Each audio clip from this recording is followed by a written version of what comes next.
ഇത് മോഹൻലാൽ എന്ന് പറയുന്ന ഒരാളല്ലാതെ ഈ സിനിമ എനിക്ക് ആലോചിക്കാൻ പറ്റുകയില്ല. ശരിക്കുള്ള പേര് ഷൺമുഖം എന്നാണ്, ബെൻസ് എന്ന് വിളിക്കും. ഈ കഥയിൽ 12 വർഷം വിശ്വസിച്ച് എനിക്ക് ഈ സിനിമ വിജയിക്കുമെന്നുള്ള വിശ്വാസം ഇല്ലാതിരിക്കുമോ? ഇങ്ങനൊരു സിനിമ ചെയ്യാൻ പറ്റാതെ മരിച്ചാൽ ഏറ്റവും ഒരു ഭാഗ്യമില്ലാത്ത പ്രൊഡ്യൂസറായിട്ട് ഞാൻ മാറിയത്. കിലുക്കം കണ്ണ് കാണുമ്പോൾ ചിരിക്കാൻ തോന്നി, സതയം കണ്ടപ്പോൾ ചിന്തിക്കാൻ തോന്നി, ആറാം തമ്പുരാൻ കണ്ടപ്പോൾ എഴുന്നേറ്റ് നിന്ന് കൈയടിച്ചു. ഇതെല്ലാം കൂടെ ഈ സിനിമയിൽ ഒറ്റ സിനിമയ്ക്ക് നിങ്ങൾ തന്നു. ഷൂട്ട് ചെയ്യുമ്പോൾ നമ്മളൊക്കെ കരഞ്ഞു. നമുക്ക് ആർക്ക് കരയാതിരിക്കാൻ പറ്റും? ഇതൊരു റിയൽ ഒരു മനുഷ്യൻ പോയിട്ട് നമ്മൾ ഞെട്ടിക്കില്ലേ? ഈ ചേട്ടൻ കരയും, നമുക്ക് കരയൊക്കെ ചെയ്യുമ്പോൾ ഈ മലയാളി പണ്ടുതൊട്ടേ കരയും. ഫൈറ്റ് കഴിഞ്ഞ് 2ാം ദിവസം എത്തിയപ്പം രാവിലെ എനിക്ക് ഫോൺ വന്നു, ചേട്ടൻ്റെ ഫോണാണ്. രഞ്ജിത്ത് കുഴഞ്ഞല്ലോ എന്ന് പറഞ്ഞു. ഞാൻ ചോദിച്ചു എന്താ? അതിഭീകര പനിയാണ് എനിക്ക്. ആ ചാട്ടമൊക്കെ ചാടുന്ന കാര്യമൊക്കെ ഈ പനിക്കകത്താണ് ചാടിയേക്കുന്നത്. തരണം ഉറക്കത്തിൽ നിന്ന് എണീറ്റ് വരുമ്പോൾ ഈ കോളടിക്കാൻ നോക്കുമ്പോൾ ശോഭനാന്നാ. അപ്പം തന്നെ നോക്കിയപ്പോൾ എന്താ എടുക്കാൻ പറ്റാത്ത അവസ്ഥയാണ്. വീഡിയോ കോളുമാണ്. ട്രോളുകൾ കുറേ ഉണ്ട്. കഞ്ഞി എടുക്കട്ടെ, വെട്ടിയിട്ട വാഴപ്പിണ്ടി, അത് നിങ്ങളുമായിട്ടൊക്കെ സംസാരിച്ചിരുന്നു. ആ തോള് ചരിക്കുന്ന ഒരു ഷോട്ടുണ്ട്.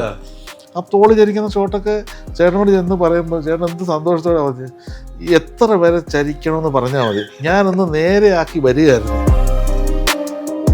പോലീസ് സ്റ്റേഷനിലെ ആ ഫൈറ്റിൻ്റെ ഇടയിൽ മുകളിലേക്ക് ചാടി വരുമ്പം അവിടെ ഒരു പാട്ടുണ്ട്, കാടേറും കുമ്പാന്ന്. അത് എഴുതിയ ധർമ്മൂർത്തിയാണ്. ഇപ്പം ഈ ഷൈജുവിൻ്റെ ഒരു വരവുണ്ട്. ഞാൻ കണ്ടാച്ചാൽ ഈ ലാലേട്ടൻ വഴക്ക് പറയൂ, എത്രയോ സമയമായിട്ട് നിൽക്കല്ലേ എന്നാലും നേരെ ഇങ്ങോട്ട് വന്നപ്പോൾ നേരെ വന്നപ്പോൾ വാ വാ വാ കയറി കയറി എന്ന് പറഞ്ഞു. കയറി കഴിഞ്ഞിട്ട് നേരെ വന്നു പിടിച്ചിരുന്നോണേ.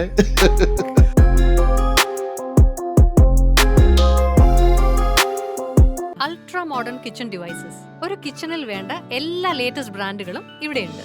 ലോകോത്തര ബ്രാൻഡുകൾ, original products, wide range. MyG future.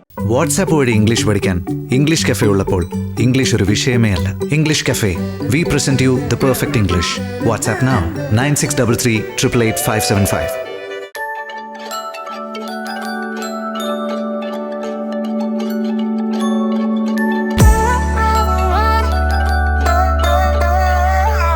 നമസ്കാരം. ഒരു സിനിമ കണ്ടോ മനസ്സിൽ നിന്നും പോകുന്നില്ല, പക്ഷേ അതിൻ്റെ നിർമ്മാതാവിനെ കാണാൻ വേണ്ടി സിനിമ കണ്ടതിൽ അപ്പുറത്തേക്ക് തിരക്കിലാണ് നിർമ്മാതാവ്. നമുക്കറിയാം ആ സിനിമ ലാസ്റ്റ് ഒരു ടൈറ്റിലുണ്ട്, ലാലേട്ടൻ തുടരും, മോഹൻലാൽ തുടരും എന്ന് പറഞ്ഞ എം രഞ്ജിത്ത് തുടരും.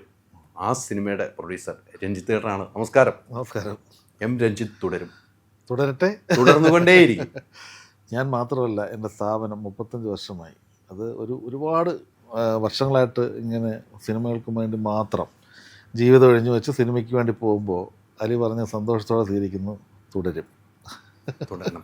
രഞ്ജിത്തേട്ട ഒരു ഭയങ്കര സിനിമയുടെ ഞാൻ എൻ്റെ ഇത്ര എക്സ്പീരിയൻസ് വെച്ച് പല സിനിമകൾ കണ്ടിട്ടുണ്ട്. ആ പല സിനിമകളും എൻ്റെ മനസ്സിൽ, ലാലേട്ടൻ്റെ മനസ്സിൽ തന്നെ എനിക്ക് കിലുക്കം കണ്ണ് കാണുമ്പോൾ ചിരിക്കാൻ തോന്നി, ഇല്ലേ, സതയം കണ്ടപ്പോൾ ചിന്തിക്കാൻ തോന്നി. അങ്ങനെ കുറേ സിനിമ, ആറാം തമ്പുരാൻ കണ്ടപ്പോൾ എഴുന്നേറ്റ് നിന്ന് കൈയടിച്ചു. ഇതെല്ലാം കൂടെ ഈ സിനിമയിൽ ഒറ്റ സിനിമയ്ക്ക് നിങ്ങൾ തന്നു. ആ തരവാണ് രഞ്ജിത്തേട്ടൻ എന്നൊരു പ്രൊഡ്യൂസർ അത്രമാത്രം സന്തോഷവാനായത്. അത് തരുൺമൂർത്തിയുടെ കൈകളിൽ ഭദ്രമായിരുന്നു, സ്ക്രിപ്റ്റ് റൈറ്ററിൻ്റെ കയ്യിൽ ഭദ്രമായിരുന്നു, ലാലേട്ടൻ്റെ കയ്യിലെ ഉള്ളം കയ്യിലേക്കാണ് ഇട്ട് കൊടുത്തത്. അത് എങ്ങനെയായിരുന്നു യാത്ര?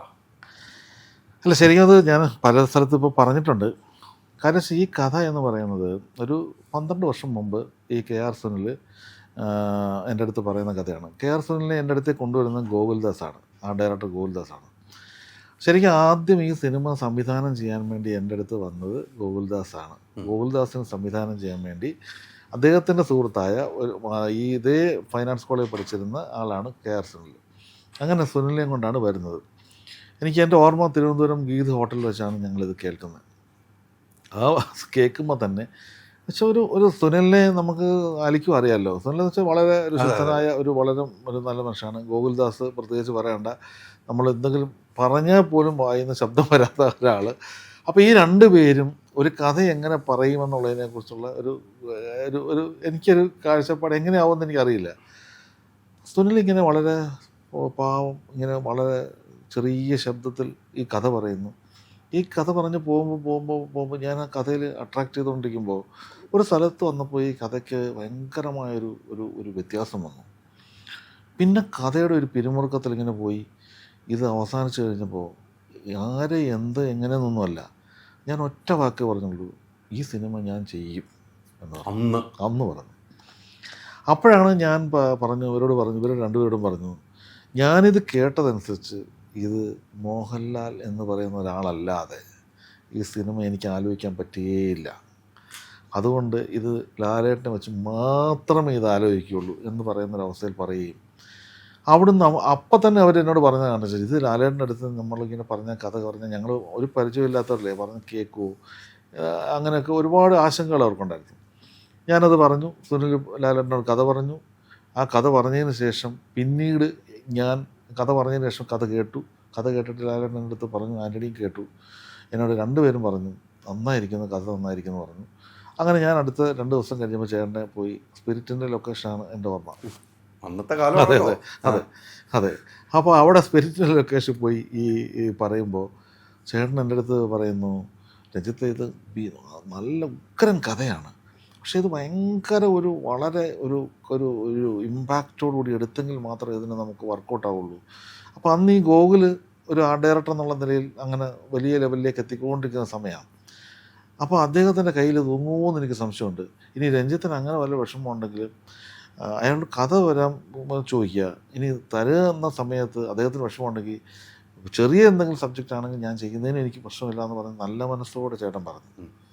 അങ്ങനെ ഞാനിത് ഗോകുൽദാസിൻ്റെ അടുത്ത്, ഞാൻ സുനിലിനോടും പറഞ്ഞു, ഗോകുലിൻ്റെ അടുത്ത് പറഞ്ഞു.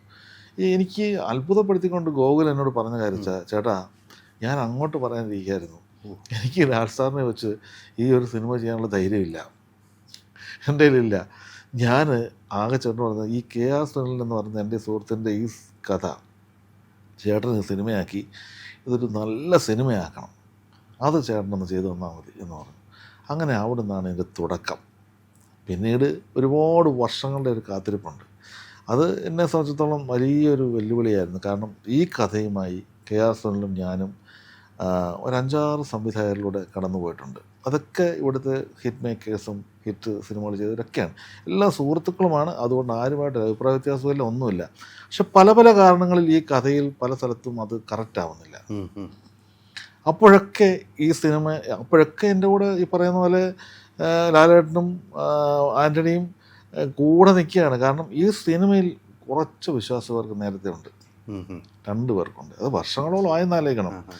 ഓരോ ഘട്ടത്തിലെത്തുമ്പോഴും അത് കൃത്യമായി നടക്കും. ഇനിയിപ്പോൾ അടുത്ത മാസം നടന്നാലോ എന്ന് പറയുന്ന സമയത്തും ഒരു പ്രാവശ്യം ചേട്ടനും ആൻ്റണി എൻ്റെ അടുത്ത് പറഞ്ഞിട്ടുണ്ട്, കുഴപ്പമില്ല ഇത്രയും എത്തിയല്ലോ, ഇനി നമ്മളെ സംബന്ധിച്ചോളം ഒരു 3 മാസം കഴിഞ്ഞ് തുടങ്ങത്തക്കൊണ്ടും വെച്ചു എന്ന് പറയുമ്പോഴും ഞാനും ആൻ്റണിയോട് പറയുന്ന ഒറ്റ കാര്യം, ആൻ്റണി കഴിഞ്ഞ ദിവസം എന്നോട് പറഞ്ഞു, ചേട്ടനല്ലാതെ ആരും പറയില്ല, അത് വേണ്ട, നമുക്ക് മുഴുവൻ ശരിയായിട്ട് മതി എന്ന് പറയുന്നു. ആ സിനിമ അവിടെ നടന്നില്ല. അതും കഴിഞ്ഞ് വർഷങ്ങൾ കഴിഞ്ഞു. ആ വർഷങ്ങൾ കഴിഞ്ഞിട്ട് ഞാനിങ്ങനെ പല പല ആളുകളിലൂടെ പോയിട്ടും പല സ്ഥലത്ത് ഇരുന്ന് എഴുതുകയും കാര്യങ്ങളൊക്കെ ചെയ്തിട്ടൊന്നും എനിക്ക് ഉദ്ദേശിക്കുന്ന തരത്തിലേക്ക് എത്താതെ വന്ന് അപ്പോഴൊക്കെ നമ്മൾ മാനസികമായിട്ട് ഭയങ്കര വിഷമമുണ്ടാകും. എന്താണെന്നറിയാമോ, ഒരു ചെറുപ്പക്കാരൻ ഒരു വർഷങ്ങൾക്ക് മുമ്പ് എന്നെ കൊണ്ടുവന്നിട്ട് ഇടയ്ക്കിടയ്ക്ക് സുനിലിൻ്റെ ഒരു ഫോൺ വിളി വരും, ജിതേട്ടാ എന്തായി, നമ്മുടെ എന്താണെന്നൊക്കെ ചോദിക്കുമ്പോഴും അയാൾ ഒരു വിഷമമില്ലാതെയാണ് എന്നോട് സംസാരിക്കുന്നത്. അപ്പോൾ അയാൾ ഭയങ്കര ഒരു പരിഭവത്തോടെ പറഞ്ഞാൽ എനിക്ക് ഒരു പക്ഷേ വിഷമം വരില്ല. പക്ഷെ ഇല്ലാതെ പോകുമ്പോഴും അതേപോലെ തന്നെ ലാലേട്ടൻ എവിടെയെങ്കിലും ഫംഗ്ഷനിലോ കാര്യങ്ങളോ കാണുമ്പോഴോ ആൻ്റണിയോ കാണുമ്പോഴോ പറയും, എന്തായി ആ കഥ, ഇത്രയും കാലമായില്ലേ, അതൊന്ന് ശരിയായിക്കൂടെ എന്ന് പറയുമ്പോൾ പല പല പ്രശ്നങ്ങളുണ്ട് നടക്കാതെ പോയിക്കൊണ്ടിരിക്കുമ്പോഴാണ് തരുൺ മൂർത്തി എന്ന് പറഞ്ഞ സംവിധായകൻ സൗദി വെള്ളയ്ക്ക എന്ന സിനിമ ചെയ്തിട്ട് അത് റിലീസാവുന്നു. റിലീസായി കാണുമ്പോൾ ശരിക്കും നമ്മളെല്ലാവരും അത്ഭുതപ്പെടുത്തുന്ന ഒരു സിനിമയാണ്. ഒരു ചെറിയ ആളുകളെ വെച്ചിട്ട് വളരെ ഇമോഷണലായിട്ടുള്ളൊരു കാര്യം ചെയ്തിരിക്കുന്നു. അതാണ് എന്നെ അപ്പം തന്നെ അട്രാക്റ്റ് ചെയ്തത്. അങ്ങനെയാണ് ഞാൻ നമ്മുടെ ട്രിവാൻഡ്രത്തുള്ള ഡിസ്ട്രിബ്യൂട്ടർ ഹരിയുണ്ട്, ഹരിയോട് ഞാൻ പറയുന്നു, എനിക്കപ്പോൾ തന്മൂർത്തിയോട് അത്ര കാണുക സംസാരിക്കാൻ ചേട്ടാ എന്നൊക്കെ പറയുന്നുണ്ടെങ്കിലും ഹരിക്ക് ഭയങ്കര അടുപ്പമുള്ളവരാണ്. ഞാൻ ഹരിയോട് പറയുന്നു, ഈ തന്മൂർത്തിയോട് ഇങ്ങനൊരു സിനിമയുണ്ട്, ഇത് ചെയ്യാൻ പറ്റുമോ എന്ന് ചോദിച്ചിട്ട് ഒന്ന് പറയാമെന്ന് പറഞ്ഞപ്പോൾ ഹരി എന്നോട് തിരിച്ചു വിളിച്ച് പറഞ്ഞു, ചേട്ടാ അടുത്ത ദിവസം 2 ദിവസം തന്മൂർത്തി ട്രിവാൻഡ്രത്ത് ചേട്ടൻ്റെ ഓഫീസിൽ വന്ന് കാണും, കണ്ടിട്ട് ബാക്കിയുള്ള കാര്യങ്ങൾ സംസാരിച്ചാൽ മതി. അങ്ങനെ തരുണും തരണ്ട 2 അസിസ്റ്റൻസുമായിട്ടാണ് വരുന്നത്. എനിക്കിപ്പോഴും ഓർമ്മയുണ്ട്, മോഹിത്തും സനു എന്ന് പറഞ്ഞ 2 അസിസ്റ്റൻസുമായിട്ടാണ് അവിടെ വരുന്നത്. അവിടെ ഇരിക്കുമ്പോൾ ഞാനാണ് ഈ കഥ പറയുന്നത്, സുനിലില്ല. KR സുനിൽ അന്ന് ബിനാലെ സുനിലിനെ കുറിച്ച് വാക്ക് പറയാൻ പറ്റില്ല. സുനിൽ നല്ലൊരു ഫോട്ടോഗ്രാഫറാണ്. അപ്പോൾ അദ്ദേഹത്തിൻ്റെ ഫോട്ടോ പ്രദർശനം ബിനാലെ നടക്കുകയായിരുന്നു. അപ്പോൾ ആ സമയത്ത് ഞാൻ ഈ കഥ പറയുന്നു. ഞാൻ ആ കഥ പറഞ്ഞ് തരുൺ പറയുന്നു, ചേട്ടാ ഇതിനകത്ത് നല്ലൊരു കഥയുണ്ട്. അപ്പോൾ ഞാൻ തരുണടുത്ത് പറഞ്ഞു, ഞാൻ ഈ പറഞ്ഞ കഥ നോക്കണ്ട, ഞാൻ എൻ്റേതായ ഒരു കഥ പറഞ്ഞു, ഇത് നിങ്ങളെ അട്രാക്റ്റ് ചെയ്യുന്നുണ്ട്, ഇനി നിങ്ങൾ വേറൊരു തരത്തിൽ എങ്ങനെ വേണമെങ്കിലും കൺസീവ് ചെയ്തു. അത് സുനിലുമായിട്ടൊന്ന് സംസാരിച്ചിട്ട് ചെയ്തിട്ട് നമുക്ക് അടുത്തൊരു മീറ്റിങ്ങിൽ നമുക്ക് അടുത്ത് ഉറപ്പിക്കാമെന്ന് പറയണം. അപ്പോൾ തരൻ്റെ അടുത്ത് മോഹൻലാൽ എന്ന് പറഞ്ഞിട്ടുണ്ടോ? അപ്പോൾ മോഹൻലാൽ ഓൾറെഡി സിനിമ ലാലേട്ടനാണ് ചെയ്യുന്നതെന്നുള്ളത് ഓൾറെഡി തരുണറിയാം. തരുണിൻ്റെ ആദ്യത്തെ പ്രശ്നം അതാണ്. തരുണിൻ്റെ ഏറ്റവും വശം തരുൺ ആലോചിക്കാൻ പറ്റും. കാരണം എന്ന് വെച്ചാൽ ഒന്നാമത്തെ കാര്യം, തരുൺ മോഹൻലാൽ എന്ന് പറഞ്ഞാൽ മരിക്കാൻ നടക്കുന്ന ആളാണ്. അങ്ങനത്തെ എന്ന് വെച്ചാൽ അത്ര ഇഷ്ടമുള്ള ഒരാളാണ്. അപ്പം നമ്മളെപ്പോലെ എല്ലാവരും പോലും മലയാളികളെല്ലാവരും അങ്ങനെയാണല്ലോ. അപ്പോൾ അതിൽ ഒന്നാമത് ഒരു ചെറുപ്പക്കാരനോടായതുകൊണ്ട് പുള്ളി പുള്ളി നേരിട്ടോ അങ്ങനെയൊന്നും ഒരു പരിചയമില്ലാത്തതുകൊണ്ട് ലാലേട്ടനെ വെച്ചൊരു സിനിമ, ലാലേട്ടൻ ഓക്കെ എന്ന് പറഞ്ഞൊരു സിനിമ നമ്മളൊരു സംവിധായകനോട് പറയാണ്, നിങ്ങൾ ചെയ്യാതോ എന്ന് പറയാണ്. അപ്പോൾ അങ്ങനെ പറയുമ്പോൾ ഉടനെ തന്നെ സുനിലിനെ ബിനാലയോട് പോയി കാണുന്നു. അവിടെ നിന്ന് ഇവർ തമ്മിൽ സംസാരിക്കുന്നു. അതിനുശേഷം ഇവർ കഥ കുറേ നാളിരുന്ന് എഴുതി കാര്യങ്ങളൊക്കെ എഴുതിയിട്ട് എൻ്റെ അടുത്ത് പിന്നെയും തിരിച്ച് ട്രിവാൻഡ്രത്തേക്ക് വന്നു. ട്രിവാൻഡ്രത്തേക്ക് വന്നപ്പോൾ ഞാൻ വിചാരിച്ച ഒരു വലിയൊരു സംഭവത്തിൽ എത്തിയില്ല. അപ്പോൾ എത്തിയില്ല. അപ്പോൾ എനിക്ക് ഭയങ്കര സങ്കടമായി. അപ്പോൾ ഞാൻ തരൻ്റെ അടുത്ത് പറഞ്ഞു, തരൻ, നമ്മുടെ സിനിമ ഇതല്ല, നമ്മൾ ഉദ്ദേശിക്കുന്ന തരത്തിലുള്ള സിനിമ ഇതല്ല. അപ്പോൾ ചേട്ടാ ഞാൻ പറഞ്ഞില്ല, മോഹൻലാൽ എന്ന് പറയുന്ന ഒരാളുടെ മാസ് എല്ലാവരുടെയും മനസ്സിൽ പോകും, നമുക്ക് ഇമോഷൻ വേണം. ഇമോഷൻ ഇതിനകത്ത് പോയി, നമുക്ക് അതിലേക്ക് ആലോചിക്കാൻ പറഞ്ഞു. പിന്നെ തരേണ്ട ഒരു വരവെന്ന് വെച്ചാൽ ഇത് രണ്ടും ചേർത്ത് മിക്സ് ചെയ്ത് ഇന്ന് നിങ്ങൾ കാണുന്ന ഒരവസ്ഥയിലാണ്. അതിനുശേഷം ഒരു മിനുക്ക് പണിയോടെ ഉണ്ടായിട്ടുണ്ട്. അങ്ങനെ മൂന്നാമത്തെ തവണ ഇത് പൂർണ്ണമായും നമ്മൾ ഉൾക്കൊണ്ടുകൊണ്ട് നമ്മളവിടെ തീരുമാനിച്ചു ഈ സിനിമ ഇങ്ങനെ ചെയ്യുന്നു. അതിന് ശേഷമാണ് ഞാൻ ആൻ്റണിയോടും പറഞ്ഞു, ചേട്ടനോടും പറഞ്ഞു. ഇവർ രണ്ടുപേരും നേരത്തെ കേട്ടിട്ട് എന്നും അട്രാക്റ്റ് ചെയ്തിരിക്കുന്ന കഥയുണ്ട്. സമയം പോലെ എപ്പോഴെങ്കിലും ഫ്രീ ആയിരിക്കുമ്പോൾ വളരെ കൃത്യമായിട്ട് കേട്ടാൽ മതി. ലൊക്കേഷനിലൊന്നും വന്ന് നമ്മൾ പറയുന്നില്ല. ചേട്ടൻ എപ്പോഴെങ്കിലും 2 ദിവസം ഫ്രീ ഉള്ള ദിവസം പറയാം എന്ന് പറയുമ്പോൾ ഒരു ദിവസം ആൻ്റണി എന്നെ വിളിച്ചിട്ട് പറഞ്ഞു, ചേട്ടാ ഒരു കാര്യം ചെയ്യൂ, ഇന്ന് ലാൽ സാർ ഫ്രീ ഉണ്ട്, അപ്പോൾ ഞാനിവിടെ സ്ഥലത്തില്ല, ഒന്ന് പോയി ഒന്ന് പറഞ്ഞേക്കാം, അതിൻ്റെ ചെറിയൊരു കാര്യങ്ങൾ മാത്രം ഒന്ന് പറഞ്ഞേക്കാൻ പറഞ്ഞു. അപ്പോൾ തരുൺ എൻ്റെ അടുത്ത് പറഞ്ഞു, ചേട്ടാ എനിക്ക് ഈ ലാൽ സാറിനെ കാണുമ്പം എന്നെക്കൊണ്ട് കഥ പറയാൻ പറ്റില്ല, ഞാൻ വല്ലാത്ത അവസ്ഥയിലായി പോകും, അതുകൊണ്ട് ചേട്ടൻ പറയുമോ എന്ന് ചോദിച്ചു. ചേട്ടൻ അന്ന് പറഞ്ഞ പോലെയൊക്കെ പറഞ്ഞാൽ മതി എന്ന് പറഞ്ഞു. ഞാൻ പറഞ്ഞു, തരുൺ ഭയക്കണ്ട, അങ്ങനെ ഒരാളല്ല ലാലേട്ടൻ. ലാലേട്ടൻ ആദ്യം വരുന്ന ആളെ തന്നെ കുറച്ച് കംഫർട്ടബിളാക്കി തമാശയൊക്കെ പറഞ്ഞു, അങ്ങനെയൊക്കെ പുള്ളി ഇത് കേൾക്കുള്ളൂ, അല്ല ഒരാളെ പറയുമ്പോൾ ഇരിക്കൂ കഥ പറയൂ എന്ന് പറയുന്ന ഒരാളല്ല എന്ന് പറഞ്ഞു. അപ്പോൾ അതുകൊണ്ട് ആ തരം പേടി വേണ്ട. എന്നിട്ടും എന്നെ വിളിച്ചു പറഞ്ഞു, എന്നാലും വേറെ എന്തെങ്കിലും വഴിയുണ്ടോ? ഞാൻ പറഞ്ഞു, ഒരു വഴിയുണ്ട്, കാണുമ്പം പേടിക്കുന്നതുകൊണ്ടല്ലേ, ഈ അല്ലാതെ പറയാൻ ഒരു ബുദ്ധിമുട്ടില്ലോ, ഇല്ല എന്ന് പറഞ്ഞു. അങ്ങനെയാണെങ്കിൽ സ്റ്റുഡിയോയിൽ പോയിട്ട് അതങ്ങ് റെക്കോർഡ് ചെയ്താൽ മതി. സത്യസന്ധമായിട്ട് അറിയാം, റെക്കോർഡ് ചെയ്തു. ഇത് മുഴുവൻ എല്ലാം ടോട്ടൽ വായിച്ച് റെക്കോർഡ് ചെയ്തു. ഒരു സ്റ്റുഡിയോ റെക്കോർഡ് ചെയ്ത് എഡിറ്റ് ചെയ്ത് പിന്നെ എഡിറ്റ് ചെയ്ത് കഴിഞ്ഞിട്ട് എനിക്ക് അയച്ചു തന്നു. അപ്പോൾ നമ്മൾ അതിൽ നിന്ന് കുറച്ചുകൂടെ ട്രിം ചെയ്ത് അങ്ങനെയൊക്കെ കാര്യങ്ങളൊക്കെ ചെയ്തിട്ട് പിന്നെ അവിടെ ഇവിടെയൊക്കെ ചില സ്ഥലത്ത് മറ്റേ മ്യൂസിക്, ചില സ്ഥലത്ത് എഫക്ട്സ് ഒക്കെ ഇട്ട് ഒരു ശബ്ദരേഖ കേൾക്കുന്ന മാതിരി പുള്ളി റെഡിയാക്കിയിട്ട് ഈ സാധനങ്ങളൊക്കെ ആയിട്ടാണ്. അപ്പോൾ അപ്പോഴത്തേക്ക് ആൻ്റണിയും വന്നു ഒരു ദിവസം നമ്മളവിടെ ഇവിടെ ഫ്ലാറ്റിൽ ചെല്ലുമ്പോൾ ചേട്ടൻ ഒറ്റയ്ക്കാണ്. അപ്പം ആൻ്റണി വന്നു, എല്ലാവരും വന്നു. ഞാൻ നോക്കുമ്പോൾ തരണമെന്ന് വെച്ചാൽ ഒരു വലിയ ബാഗ് നിറച്ച് സാധനമൊക്കെ ആയിട്ടാണ് വന്നിരിക്കുന്നത്. എന്നറിയാമോ, ലാപ്ടോപ്പ്, മറ്റേ സ്പീക്കർ, ഇതെല്ലാം കേൾപ്പിക്കണമല്ലോ. അപ്പോൾ വന്നപ്പോൾ ചേട്ടൻ ശ്രദ്ധിക്കുന്നില്ല. ചേട്ടൻ കഥ പറയാൻ വന്ന ഒരാളെ പോലെ നമ്മളുമായിട്ടൊക്കെ സംസാരിച്ച് കാര്യങ്ങളൊക്കെ എല്ലാം പറഞ്ഞ് അന്ന് നമ്മൾക്ക് കഥ കേൾക്കാം എന്ന് പറയുമ്പോൾ ഉടനെ 2 സ്പീക്കർ എടുത്ത് വെച്ചു, ലാപ്ടോപ്പ് എടുത്ത് വെച്ചു. അപ്പോൾ ചേട്ടൻ ചോദിച്ചത് എന്താ? ഇല്ല സാർ, എനിക്ക് സാറിൻ്റെ മുഖത്ത് നോക്കി കഥ പറയാനുള്ള ധൈര്യമില്ല. ഇന്ന് സൂപ്പർ ഹിറ്റ് ചെയ്തൊരു സംവിധാനം കുറിച്ച് പറയാം. കാരണം അയാളുടെ ഭാഗ്യമാണ്. കാരണം അയാൾ ഉള്ള കാര്യം പറയുന്ന ഒരാളാണ്.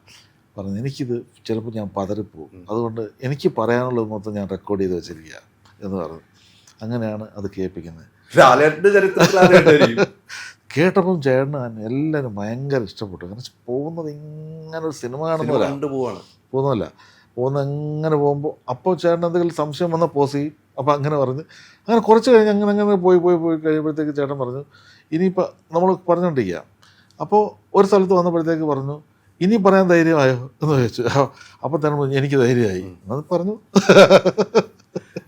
എന്ന് പറഞ്ഞു. രണ്ടും കേട്ടു, എല്ലാം കേട്ടു. അപ്പോൾ ഭയങ്കര സന്തോഷമായി. അവിടുന്ന് മാറ്റി നിർത്തി പറയാണ്, എന്നോട് പറയാണ്, ഇത് ഫുൾ സംഭവങ്ങളുണ്ട് ഇതിനകത്ത്, ഒരു കാര്യം ഇനി അത് കറക്റ്റ് ചെയ്യാനില്ലല്ലോ, ചെറിയ 1-2 മിനിറ്റ് പണികളല്ലേ ഉള്ളൂ, ഞാൻ അടുത്ത മാസം ഫ്രീ ആണ്. ഇത് മാർച്ചിലാണ് പറയുന്നത്, ഏപ്രിൽ മുതൽ ചെയ്യാൻ പറ്റുമോ എന്നോട് ചോദിക്കുകയാണ്. അപ്പോൾ ഞാൻ തരുണോടും ചോദിച്ചില്ല, ആരോടും ചോദിച്ചില്ല. ഞാൻ അപ്പം തന്നെ പിന്നെന്താന്ന് പറഞ്ഞു. കാര്യം ശരിക്കും ഒരിക്കലും അതിനകത്ത് വലിയൊരു റിസ്ക് ഉണ്ട്. ലൊക്കേഷൻ കണ്ടിട്ടില്ല, കാസ്റ്റ് ചെയ്തിട്ടില്ല, ഒന്നും ചെയ്തിട്ടില്ല, ഒരു കാര്യം ചെയ്യാതെ ഒരു മാസത്തിനകം തുടങ്ങാമെന്ന് പറയാം. പക്ഷേ എനിക്ക് ഈ 2020 പോലുള്ള സിനിമകൾ ഇതിലുള്ള എക്സ്പീരിയൻസ് ഉള്ളതുകൊണ്ട് ഇത് നടക്കും, അല്ലെങ്കിൽ അങ്ങനെ നടത്താം എന്നുള്ളൊരു വിശ്വാസം ഉള്ളതുകൊണ്ടായിരിക്കും ഞാനത് അപ്പം തന്നെ പറഞ്ഞു. ഞാനത് അപ്പം പറഞ്ഞില്ല, തിരഞ്ഞെടുത്ത് കൈയൊക്കെ കൊടുത്ത് അവിടെ നിന്ന് എല്ലാവരും കൂടെ ഫോട്ടോ ഒക്കെ എടുത്ത് നമ്മൾ തിരിച്ച് താഴെ ഇറങ്ങി സന്തോഷമായിട്ട് പോകുമ്പോൾ ഞാൻ തിരഞ്ഞെടുത്ത് പറഞ്ഞു, അതെ ഈ ഏപ്രിൽ ഒരു പകുതിയാകുമ്പോൾ തുടങ്ങണം.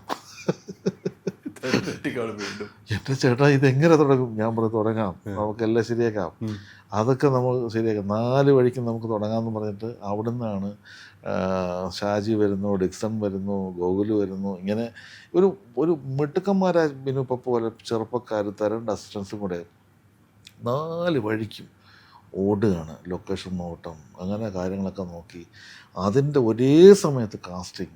ഈ കാസ്റ്റിങ്ങിൽ നിന്ന് ഏറ്റവും കൂടുതൽ അത്ഭുതത്തോടെ പറയുന്നതാണ് ശോഭന, പ്രകാശ് വർമ്മ എന്നൊക്കെ പറയുന്നത്. ഈ കാസ്റ്റിംഗ് എല്ലാം 1 മാസത്തിനകം ചെയ്ത് ഇങ്ങനെ സിനിമ എന്ന് പറയുന്നത്, ഇതിൽ ഒരാളെ പോലും അങ്ങനെ അല്ലായിരുന്നു വേണ്ടതെന്ന് ആരും പറയുന്നില്ല. അപ്പം അത്ര കൃത്യമായി ചെയ്യുക എന്ന് പറയുന്നത് ഒരു വലിയ ഒരു ടാസ്ക്കാണ്. അത് ഏറ്റെടുത്ത് ചെയ്തത് ഭയങ്കരമായിട്ട്, അത് തരുണയും അതിൻ്റെ കൂടെ വർക്ക് ചെയ്ത എല്ലാ ടെക്നീഷ്യന്മാരെയും അപ്രീഷിയേറ്റ് ചെയ്തേ പറ്റുള്ളൂ. അതാണ് ശോഭനയിലേക്ക് എത്തുന്നത് എങ്ങനെയായിരുന്നു? ശോഭനയ്ക്ക് മുമ്പ് പലരെയും നമ്മൾ ആലോചിച്ചിരുന്നു. അപ്പോൾ എന്താ വെച്ചാൽ ഒരു സ്ഥിരം കോമ്പിനേഷൻ വേണ്ട, പിന്നെ ഇത്രയും വലിയ കുട്ടികളുടെ അമ്മയാവണം, അത് ഒട്ടുമുക്കാലും പേരാകില്ല. അപ്പോൾ അങ്ങനെയുള്ള കുറേ കാര്യങ്ങൾ വെച്ചുകൊണ്ടാണ് നമ്മളത് ആദ്യം തന്നെ പല കാസ്റ്റിംഗ്, ഇപ്പോൾ ജ്യോതിക പോലുള്ള ഒരുപാട് ആളുകളെ നോക്കിയിരുന്നതാണ്. അപ്പോഴൊന്നും ആ സമയത്തൊന്നും ശോഭനയിലേക്ക് നമ്മൾ എത്തിയില്ല. പക്ഷേ ഒരു കുറച്ച് ദിവസം കഴിഞ്ഞപ്പോൾ മറ്റുള്ള തിരക്കുമ്പോൾ പോലും ശോഭന എന്ന് തരുൺ പറയുന്നുണ്ട്, സുനിൽ പറയുന്നുണ്ട്.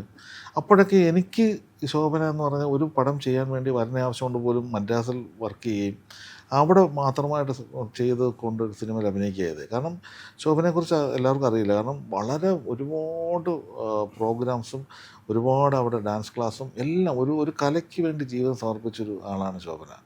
അപ്പോൾ വെറുതെ ഇരിക്കുകയല്ല, ഭയങ്കര ബിസിയാണ്. അപ്പോൾ ഇത്ര ഒരാൾ പെട്ടെന്ന് ഇത്രയും ദിവസം ഈ ഒരു വലിയ സിനിമയിൽ വരികയും അതിൽ 2 തരത്തിൽ ഷൂട്ട് ചെയ്യണം, ഒന്ന് മഴയുള്ള കാലം ഷൂട്ട് ചെയ്യണം, മഴയില്ലാതെ ഷൂട്ട് ചെയ്യണം.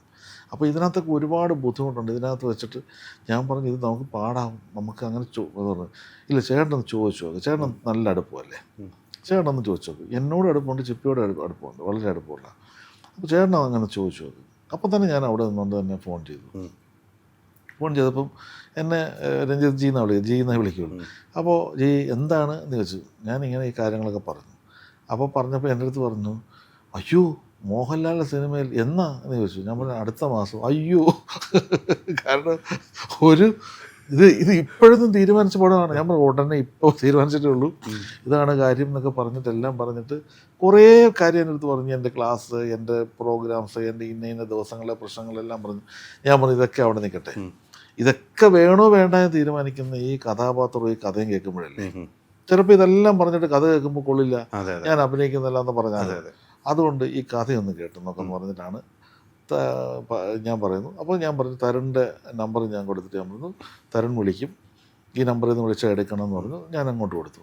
പക്ഷെ നേരെ തിരിച്ച് സംഭവം വെച്ചാൽ രാവിലെ തരുൺ എഴുന്നേൽക്കുന്നതിന് മുമ്പ് തന്നെ ശോഭന തരുണിനെ വിളിച്ചു.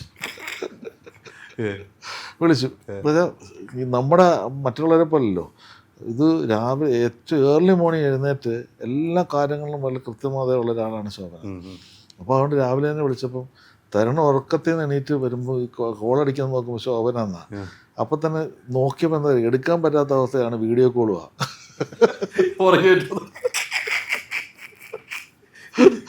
ആ വീഡിയോ കോളിൻ്റെ ഇടയിൽ കൂടെ തന്നെ ഒരു ഷർട്ട് എടുത്തിട്ട് ഇങ്ങനെ പിടിച്ചിട്ടാണ് കഥ പറയുന്നത്. അപ്പോൾ അയാൾ ആദ്യമേ പതറി കഥ പറയാൻ പോകുന്ന, അങ്ങനെ കഥ പറയുകയും ആ കഥ ശോഭനയ്ക്ക് ഭയങ്കര ഇഷ്ടമായി. അത് കഴിഞ്ഞ് ഉടനെ തന്നെ എന്നെ വിളിച്ചിട്ട് പറഞ്ഞു, ഭയങ്കര രസമുണ്ട് കഥ, ഈ പടം ഉറപ്പാ ഓടും, പക്ഷെ ഞാനിത് എങ്ങനെ ചെയ്യും എന്ന് ചോദിച്ചു എന്നോട്. ഞാൻ പറഞ്ഞൊരു കാര്യം ചെയ്യും, ആ ഫോണിൽ ടൈപ്പ് ചെയ്തിട്ട് ഏതൊക്കെ ദിവസം ഉണ്ടെന്നുള്ള പറയാം, ഇല്ലാത്ത ദിവസങ്ങളും പറയാം, ഇത് വെച്ചിട്ട് പിന്നെ അങ്ങോട്ട് ഇങ്ങോട്ട് മാനേജ് ചെയ്യാവുന്നതൊക്കെ. ഞാനൊരു അത് വെച്ചിട്ട് ഇവിടുത്തെ ബിനു പപ്പുവിൻ്റെ അടുത്ത് പറഞ്ഞിട്ട് ഒരു ചാർട്ട് ഉണ്ടാക്കാം. ആ ചാർട്ട് അനുസരിച്ച് അപ്പോൾ പറഞ്ഞു ഒരുപാട് ഫ്ലൈറ്റ് ടിക്കറ്റ് എടുക്കേണ്ടി വരും, വെറുതെ ഒരു പ്രൊഡ്യൂസർക്ക് നഷ്ടം വരും. ഇതെല്ലാം ആലോചിക്കുന്ന ആളാണ് കേട്ടോ, അങ്ങനെ പറയുന്ന ആളാണ്. അതുകൊണ്ട് നഷ്ടം വരും, ഇതിങ്ങനെ ഇടയ്ക്കിടയ്ക്ക് ഞാൻ പോകണമെങ്കിൽ പ്രോഗ്രാമിന് പോകണ്ടേ, നിങ്ങളെല്ലാം അത് കഷ്ടപ്പെടില്ലേ. ഞാൻ പറഞ്ഞു അതില്ലാത്ത ദിവസങ്ങൾ പറ്റുമെന്ന് നോക്കി ചാർട്ട് ചെയ്യാമെന്ന് പറഞ്ഞിട്ട് അങ്ങനെ ചാർട്ട് ചെയ്താണ് സിനിമയിൽ അഭിനയിച്ചത്. ഒരു ബുദ്ധിമുട്ടും ഉണ്ടാക്കാതെ എല്ലാം, അത് പറയുന്ന കാര്യങ്ങൾ കൃത്യമാണല്ലോ. അതെ അതെ അതെ. അങ്ങനെ ഒരാളാണ്. അങ്ങനെ നമുക്ക് സിനിമയിലൊക്കെ ഒരുപാട് പേര് ഒരു ഞാൻ പറയുന്ന ഒരു ഇപ്പോഴത്തെ പുതിയ തലമുറയിലൊക്കെ ഒരു പാഠമാക്കേണ്ടവരാണ് ഇവരൊക്കെ. അത്ര ഡെഡിക്കേഷനും അത്ര കൃത്യതയുള്ളവരാണ്. ഈ ലാലേട്ടൻ്റെ അടുത്ത് ശോഭനയാണെന്ന് പറയുന്ന എപ്പോഴായിരുന്നു?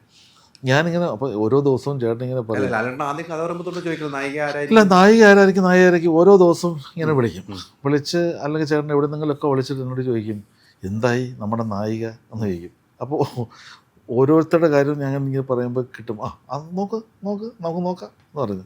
അപ്പോൾ ഇങ്ങനെ ഓരോ സമയത്തും പറഞ്ഞിട്ട് ഒരിക്കലും ഇങ്ങനെ ശോഭന അഭിനയിക്കാൻ കിട്ടുമെന്ന് ചേട്ടൻ അറിയുന്നില്ല. ഞാൻ ആ ശോഭന ഇങ്ങനെ കമ്മിറ്റ് ചെയ്തിട്ടേ പറഞ്ഞുള്ളൂ. വിളിച്ച് ചേട്ടനോട് പറഞ്ഞത്, ചേട്ടാ ഇങ്ങനെ ശോഭന ഓക്കെ ആയിട്ടുണ്ട്. ദൈവമേ ഇവരെങ്ങനെ സമ്മതിച്ചു, എല്ലാ സിനിമയ്ക്കും വിളിച്ചു നോക്കുന്നതാ, വരൂല എന്ന് പറഞ്ഞു.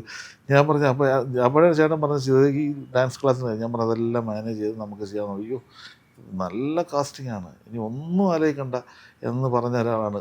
അത് വെച്ചാൽ അത്രമാത്രം വെച്ചാൽ അത് എല്ലാവർക്കും അറിയാമല്ലോ. നമ്മൾ കാസ്റ്റ് ചെയ്ത വാർത്ത വരുമ്പോൾ തന്നെ ഈ കേരളം ആഘോഷിച്ചു. അതെ അതെ അതെ. കാരണം ഇതൊരു വലിയൊരു കോമ്പിനേഷനാണ്. നമ്മളൊക്കെ വർഷങ്ങളായിട്ട് കണ്ട് ഇഷ്ടപ്പെട്ട ആളുകളല്ലേ ഇവർ രണ്ടുപേരും. അതുകൊണ്ട് അതൊരു വലിയ വാർത്ത തന്നെയായിരുന്നു. ആ സിനിമയുടെ ആദ്യത്തെ ഭാഗ്യമുള്ള വാർത്ത അതായിരുന്നു. അതെ അതെ, ആ വാർത്ത തന്നെയായിരുന്നു. ഇവിടെ രഞ്ജിത്ത് എന്ന വ്യക്തിയിൽ ഞാൻ കാണുന്നത് ഈ സിനിമയ്ക്ക് നിങ്ങളൊന്നും ചെയ്തിട്ടില്ല, നിങ്ങൾ നിങ്ങളുടെ വർക്കുമായിട്ട് മുന്നോട്ട് പോകുന്നു. അതെ, അത് ഇപ്പോഴും വർക്കുമായിട്ട് മുന്നോട്ട് ചെയ്യുക. ഇന്നലെ വേറെ സക്സസ് ടീസർ ഇറക്കി, ഇപ്പോഴും അതിൻ്റെ വർക്കുമായിട്ട് മുന്നോട്ട് പോകണം. ഇങ്ങനെ മതി എന്ന് തീരുമാനിക്കണം. പഴയ രഞ്ജിത്തേട്ടൻ്റെ പഴയതാണല്ലോ, താങ്കൾ പഴയതാണ്, ഇപ്പോൾ പുതിയയിലേക്ക് വന്നു, പഴയ രീതി മതിയെന്ന് അങ്ങനെ തീരുമാനിച്ചാണ്. ഇത് വേണ്ട, നമുക്കൊന്നും വേണ്ട, പ്രേക്ഷകരിലേക്ക് എത്തിയാൽ മതി, അങ്ങനെ ഒരു തീരുമാനമായിരുന്നു. എന്താ വെച്ചാൽ 30-35 വർഷമായിട്ട് എൻ്റെ ഏറ്റവും വലിയ കൃത്യമായ ഒരു കാഴ്ചപ്പാടെന്ന് പറഞ്ഞാൽ ഞാൻ എൻ്റെ സിനിമകൾ ഓടിയത് കൊണ്ട് ഓടാത്തതുണ്ട്. അതെ അതെ, ഓടാത്ത സിനിമകൾ ഓടിക്കാത്തത് പ്രേക്ഷകർ തന്നെയാണ്. കാരണം ഞാൻ ഭയങ്കര കൃത്യമായിട്ട് വിശ്വസിക്കുന്നത് എൻ്റെ ഒരു നല്ല സിനിമ ഓടാത്തതില്ല. അപ്പോൾ പ്രേക്ഷകരിൽ വിശ്വസിക്കേണ്ട ഒരു ആവശ്യമുണ്ട്. പക്ഷേ ആ പ്രേക്ഷകർക്ക് നല്ലത് കൊടുക്കാൻ വേണ്ടി നമ്മൾ പ്രയത്നിക്കാതെയും നമ്മൾ അതിന് വേറെ സമയം കണ്ടെത്തി പോകാൻ പറ്റത്തില്ല. ഒരു സിനിമ ഇറങ്ങുന്നതിന് മുമ്പേ നന്നാക്കാൻ പറ്റുള്ളൂ. അതിനെത്രമാത്രം നന്നാക്കാൻ പറ്റുന്ന കാര്യങ്ങളും അത് ഈ ടെക്നീഷ്യന്മാരെല്ലാം എന്നെക്കുറിച്ച് പറയുന്നത് നിങ്ങൾ കേട്ടിട്ടുണ്ടാകും. അതിന് വേണ്ടുന്ന മുഴുവൻ കാര്യങ്ങളും ഞാൻ കൂടെ നിൽക്കും, എല്ലാത്തിനും കൂടെ നിൽക്കും. അത് വേണം, അത് നിങ്ങളത് വിടണ്ട, നമുക്കത് ചെയ്യാം, എന്തും ചെയ്യാൻ പറ്റുന്ന ഒരു കാര്യത്തിലേക്ക് നമ്മൾ ആലോചിക്കുന്ന ഒരാളാണ്.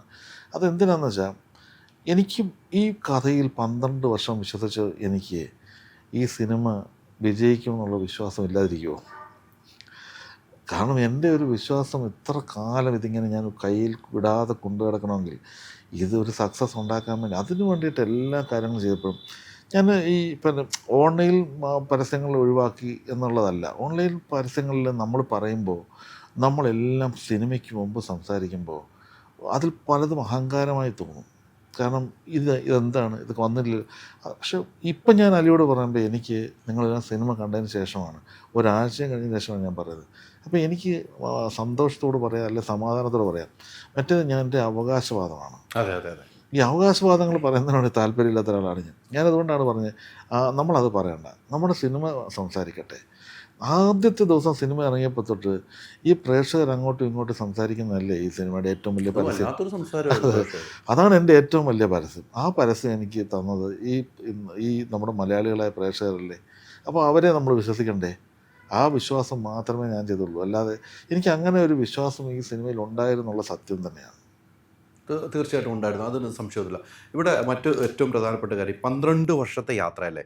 ഈ സിനിമയ്ക്ക് 12 വർഷം കാത്തിരിക്കാനുള്ളൊരു സമാധാനം ഉണ്ടല്ലോ. ഒരു ദിവസം പോലും ഇതിനെക്കുറിച്ച് ചിന്തിക്കാത്ത ദിവസം ഉണ്ടാവില്ല. എവിടെ പോയാലും ഇതിനെക്കുറിച്ച് ചിന്തിക്കും. ആ 12 വർഷം യാത്ര ചെയ്യുമ്പോൾ ഇതിങ്ങനെ മാറിപ്പോകുന്നു, അടുത്ത ദിവസം തന്നെ മാറിപ്പോകുന്നു. രഞ്ജിത്തേട്ടന് സ്വയമായിട്ട് വളരെ വിഷമം ഉണ്ടായി കാണും.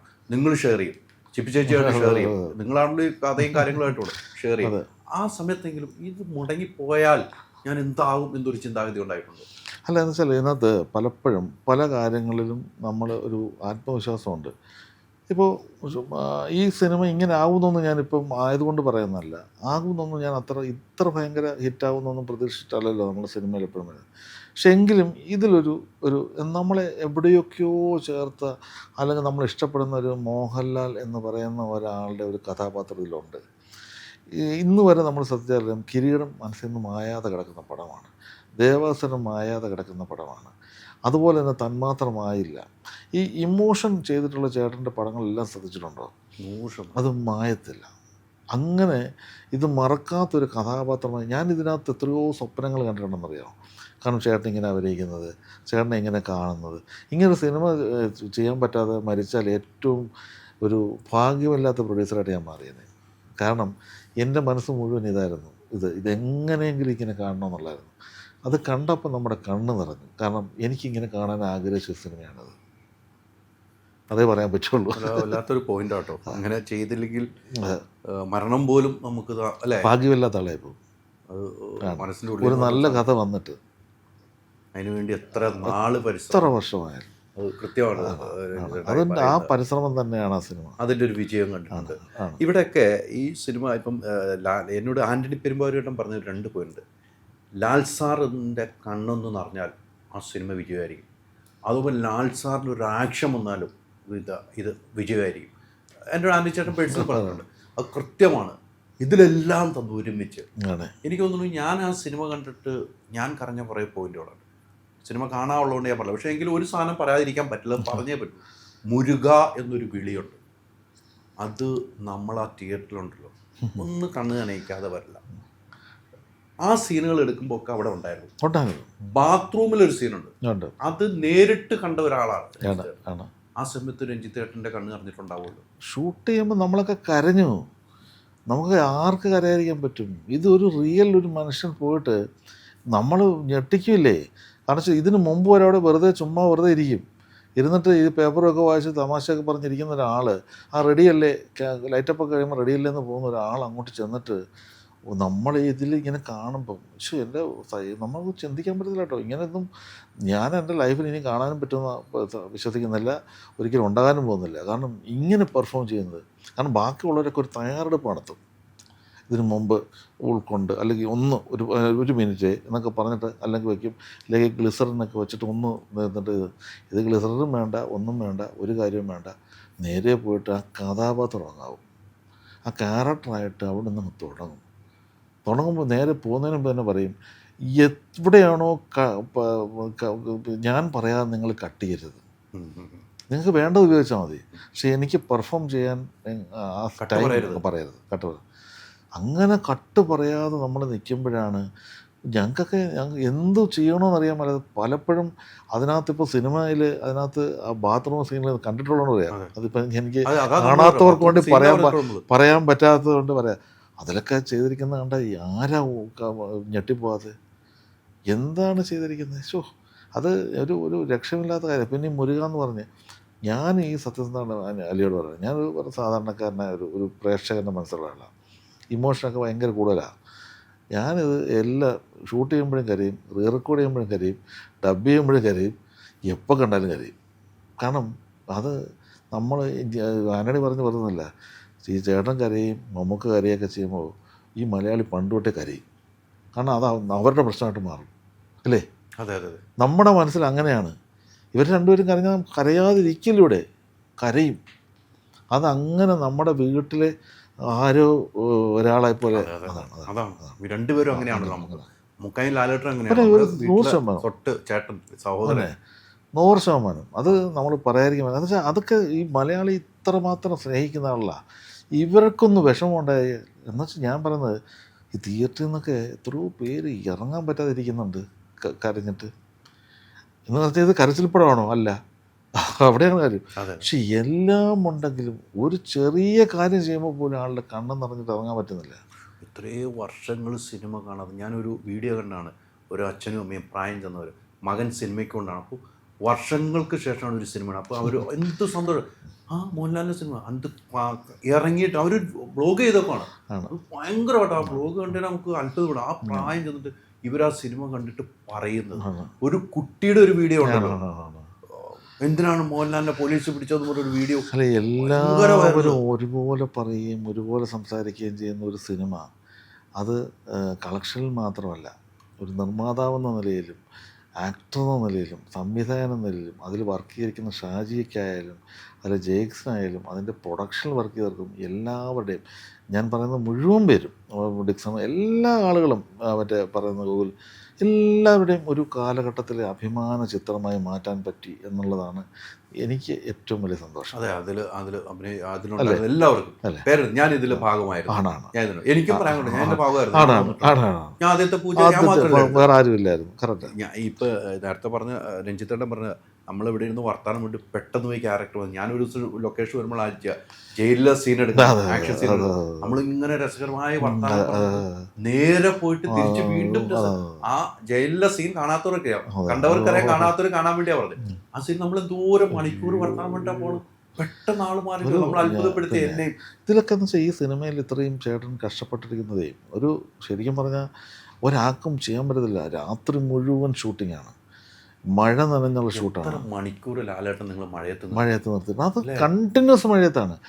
പലപ്പോഴും പനി പിടിച്ച് ഞാൻ അറിയാൻ വേണ്ടി പറയാണ്, ആ ജയിൽ മറ്റേ നമ്മുടെ പോലീസ് സ്റ്റേഷനിൽ ഫൈറ്റ് എടുക്കുമ്പോൾ ആ രണ്ടാം ദിവസം ഫൈറ്റ് കഴിഞ്ഞ് രണ്ടാം ദിവസം എത്തിയപ്പം രാവിലെ എനിക്ക് ഫോൺ വന്നത്, ചേട്ടൻ്റെ ഫോണാണ്, രഞ്ജിത്ത് കുഴഞ്ഞല്ലോ എന്ന് പറഞ്ഞു. ഞാൻ എന്താ, അതിഭീകര പനിയാണ് എനിക്ക് എന്ന് പറഞ്ഞു. ഞാൻ തൊട്ടടുത്ത റൂമാണ്, ഞാൻ നേരെ ചേട്ടൻ്റെ റൂമിൽ ചെന്ന് തൊട്ട് നോക്കുമ്പോൾ ഭയങ്കര പനിയാണ്.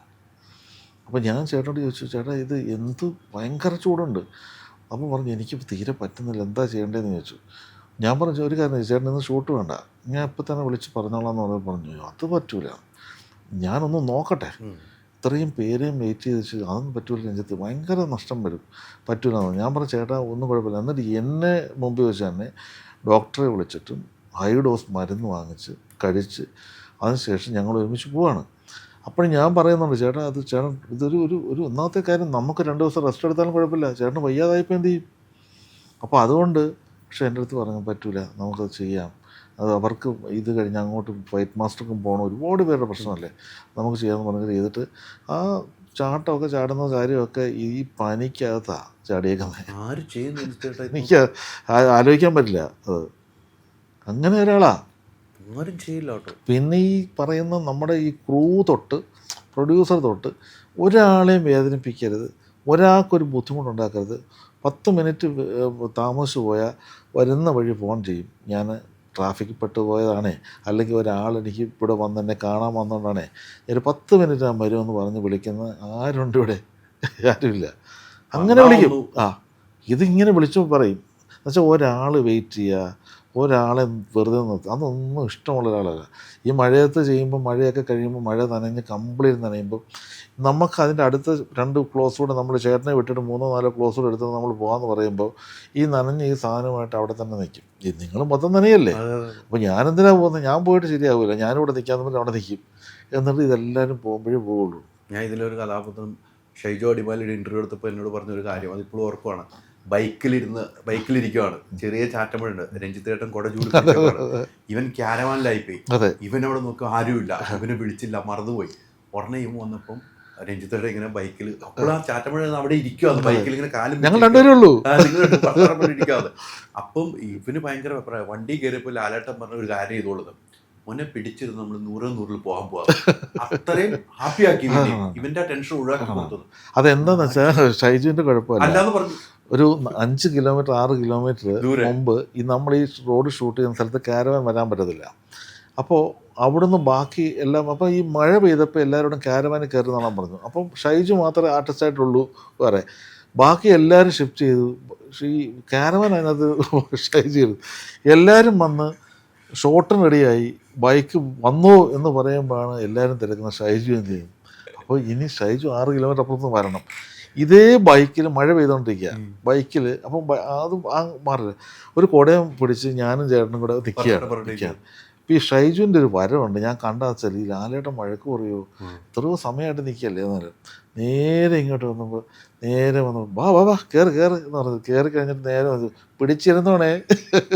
അല്ല അത്രയും കൂളാക്കി ആണ്. ഒരാളെ കൊണ്ടും കഴിയില്ല ഇല്ല. രഞ്ജിത്തേട്ടാ, ഒരാളെ കൊണ്ടില്ല. ഇതിനകത്ത് വേറെ രസകരമായ കാര്യങ്ങളുണ്ട്. എനിക്ക് ബിനുപപ്പിൻ്റെ ഒക്കെ വേറെ ഒരു ഇന്റർവ്യൂവിൽ കണ്ടാണ്, സെൽഫ് ട്രോളുകൾ കുറേ ഉണ്ട്. ഇങ്ങോട്ടുണ്ട്. കഞ്ഞി എടുക്കട്ടെ, ഇങ്ങോട്ടുണ്ട്. അതൊക്കെ തരുമൂർത്തിയുടെ ഒരു സംഭവം. ആണ്. അത് ലാലേട്ടൻ മറ്റേ വെട്ടിയിട്ട വാഴപ്പിണ്ടി അത് നിങ്ങളുമായിട്ടൊക്കെ സംസാരിച്ചിരുന്നു. അല്ല എങ്ങനെയാണെന്ന് വെച്ചാൽ തരുൺ ഇതിനകത്ത് തരുൺ ഇൻ്റർവ്യൂ പറയുന്നുണ്ട്, ഇതെല്ലാം തരുൺ എഴുതി വെച്ചിട്ടുണ്ടെങ്കിൽ അന്ന് സ്ക്രിപ്റ്റിനകത്തൊന്നും ആ സമയത്ത് ചേട്ടനോട് പറയുമ്പോൾ ഇതില്ല. അതിനുശേഷം രസത്തിന് വേണ്ടി പുള്ളി ഓരോന്നോരോന്ന് എഴുതി കുറച്ച് കാര്യങ്ങൾ.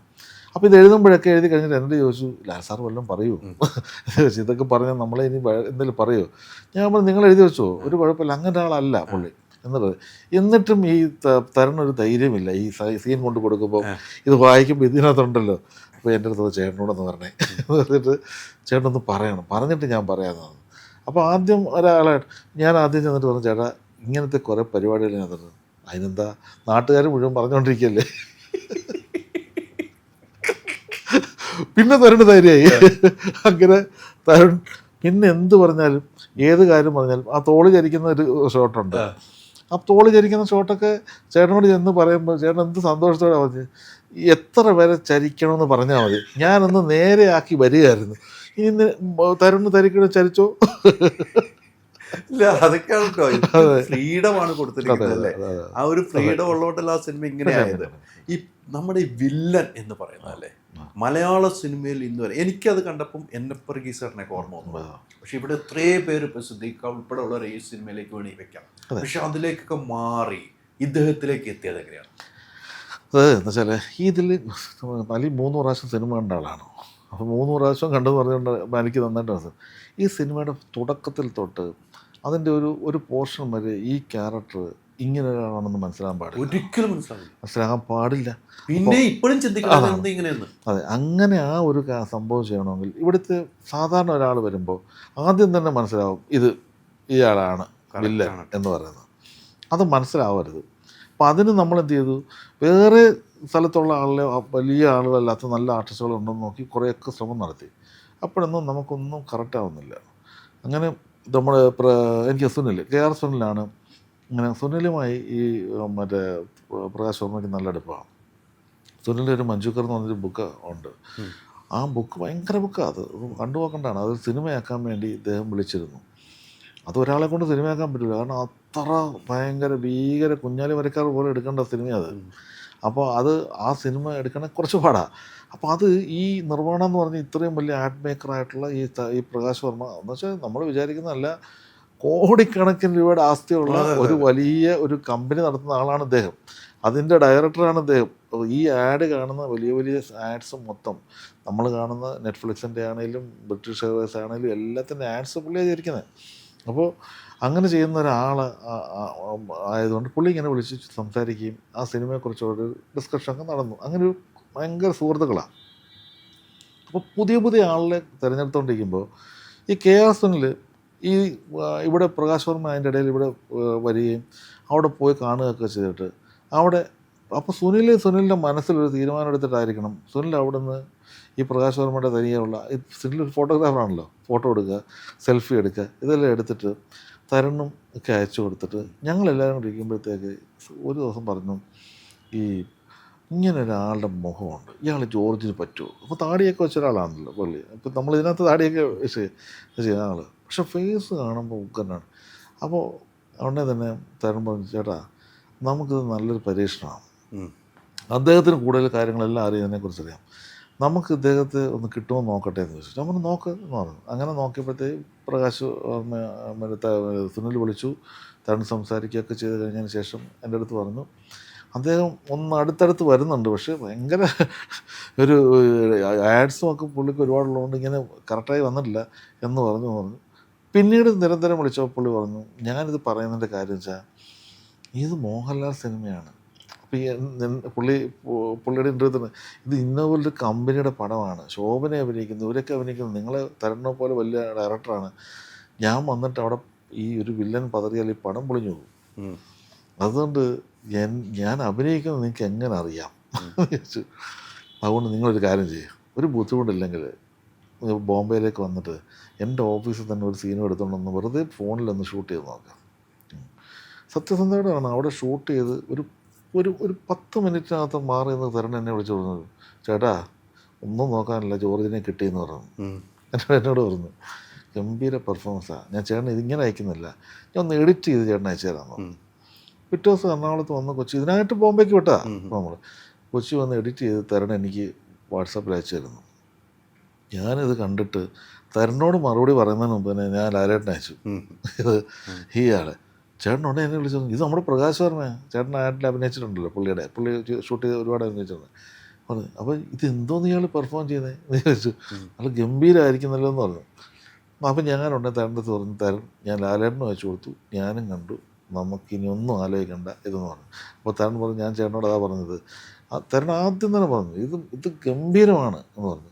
അതിൻ്റെ എല്ലാ ക്രെഡിറ്റും കണ്ടുപിടിച്ചതിനകത്ത് KR സുനിലിനും ഉണ്ട്. കാരണം സുനിൽ ഇത് പറഞ്ഞില്ലെങ്കിൽ നമ്മൾ ആരും ഇതിലെത്തില്ലല്ലോ, ഇതിലേക്കെത്തില്ല. പക്ഷെ ഇന്ന് മലയാളത്തിൽ എത്ര വലിയൊരാളെയാണ് കിട്ടിയത് അല്ലേ? പിന്നെ 100% നമ്മൾ ചിന്തിക്കുന്നില്ലല്ലോ. അങ്ങനെയാണ് ഇതിൻ്റെ ഒരു കാരണം, ഇതാണ് ഇങ്ങനെയാണ് കിട്ടിയത്. അതുകൊണ്ട് ബിനുപപ്പിൻ്റെ കാര്യം പറയാനില്ല. അയ്യോ, ബിനു ആയാലും ഇതിനകത്ത് ആക്ട് ചെയ്തിരിക്കുന്ന എല്ലാവരും, മണിയമ്പിളി രാജേട്ടനായാലും, ഇതെന്തറിയാമോ, അതിൻ്റെ ഒരു ക്രെഡിറ്റ് തരൺമൂർത്തിക്കുണ്ട്. തരണ്ട് ചെറിയ വേഷങ്ങൾ അഭിനയിക്കുന്നവരും തരണ്ട് അത് പെർഫോം ചെയ്യിക്കാനറിയാം, തരണ്ട് ആക്ട് ചെയ്യാനറിയാം, തരണ്ട് ഈ മോഡുലേഷൻ അറിയാം, തരണ്ട് ആ ഡയലോഗൊക്കെ പറഞ്ഞു കൊടുക്കുന്ന കേട്ടുകഴിഞ്ഞാൽ നമുക്ക് തന്നെ തോന്നും. ചില സ്ഥലത്തൊക്കെ നിങ്ങളറിയാത്ത പല വോയിസും പല ആളുകളുടെയും ജൂനിയേഴ്സൊക്കെ ഡബ് ചെയ്തിട്ടുണ്ട് പുള്ളി ഇതിനകത്ത്. അതൊക്കെ എന്ത് പെർഫെക്ഷനാണ് ഡബ് ചെയ്തിരിക്കുന്നറിയാം. ഏതൊക്കെ വോയിസ് വേണം ചെയ്യും.